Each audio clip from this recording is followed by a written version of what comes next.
కొత్త హీరో ఇషాన్తో చేసిన రోగ్ సినిమాకు హైప్ తీసుకొచ్చేందుకు దర్శకుడు పూరి జగన్నాథ్ ఓ నూతన ప్రయత్నం చేశాడు.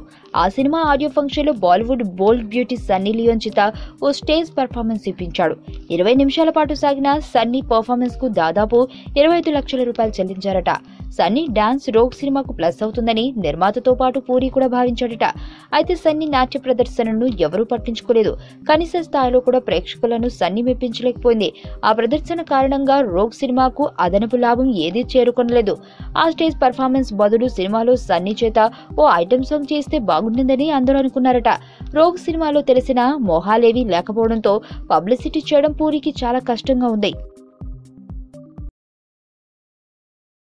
సుబ్బు, నీకు తెలుసా, నాకు ఎర్లీ మార్నింగ్ ఒక కల వచ్చింది. నువ్వు నన్ను జ్యువెలరీ షాప్కి తీసుకెళ్ళి వడ్డానం కొనిచ్చావంట. ఏ టైంకి? గుర్తులేదు సుబ్బు, 5కి అనుకుంటా. అదే మరి 5కి మీ బాబు వచ్చి బిల్లు కట్టినట్టు నాకు కాల్ వచ్చింది.